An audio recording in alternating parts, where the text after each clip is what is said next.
What the middle of the Western Conference standings look like entering Saturday. Our Basketball Power Index says things are mostly settled in the West with the Lakers, Warriors, Grizzlies, and Spurs as the likely play-in teams. But still got some games to play. Start with the Warriors at home in San Francisco facing the Thunder for the second time in 3 days. They beat OKC by 21 on Thursday. And we saw another Curry flurry Saturday. He's averaging 38 points over 2 games against OKC this season. And here we go. That's 9 in the quarter for him already. Draymond Green to Curry for 3 more. 14 points now for Curry in the first. Closing seconds of the quarter. When he's feeling it, he's feeling it. 33rd career 20-point quarter. Only Kobe Bryant has more in the last 25 seasons. Warriors up 73-48 at the half. Go third quarter. Still cooking.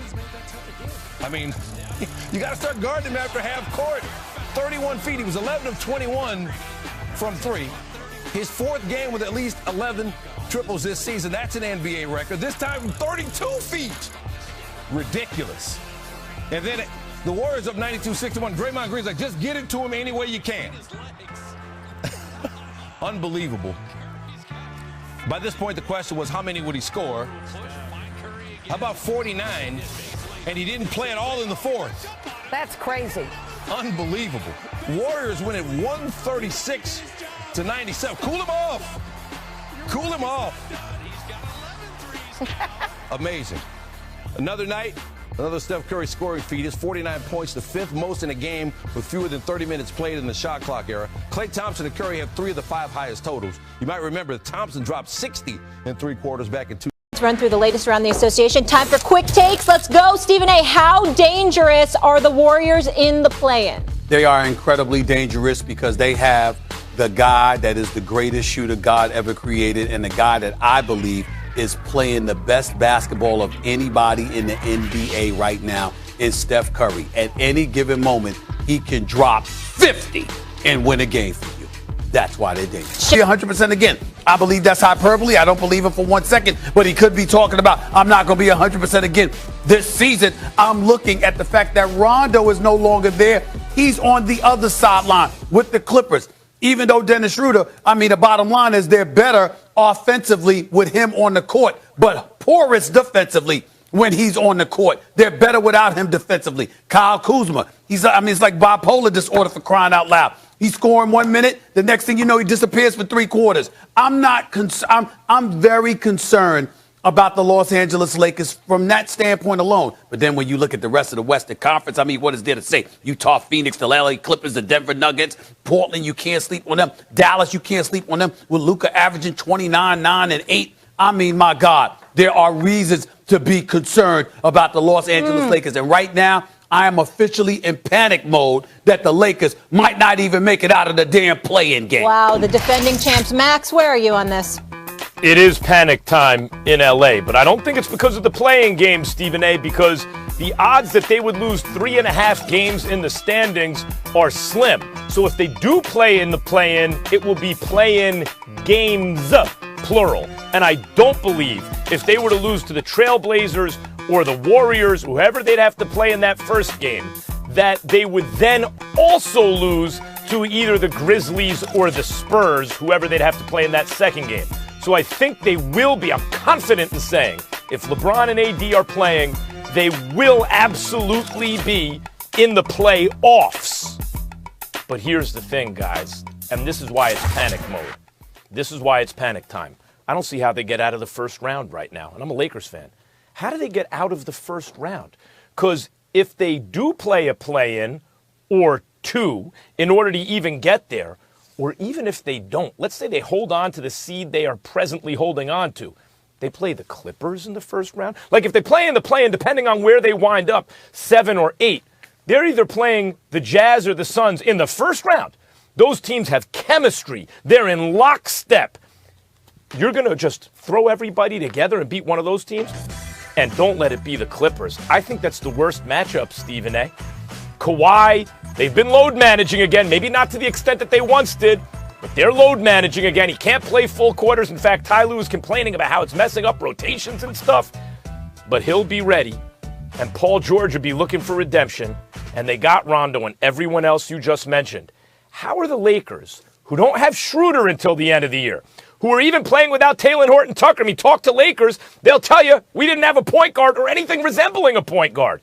No LeBron, no Schroeder, no THT.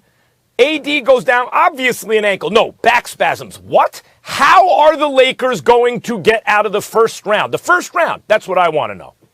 Well, listen, that's a reason to be concerned. Let me tell you something. You shouldn't wish for that, though, because that should make us all sick to our stomach. The fact of the matter is that we are owed an encounter between the Lakers and the Clippers with a conference title on the line, and the person that owes us that most is Kawhi Leonard. He is the face of the franchise. He is the star. He is the two-time NBA champion, the two-time NBA Finals MVP. You know what? He came to L.A.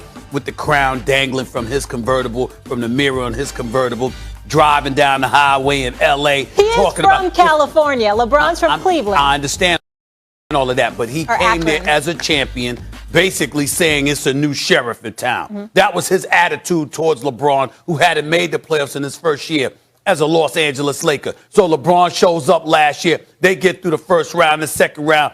They are waiting for the Clippers in the conference finals, and the Clippers had a 3-1 lead and folded like a cheap tent.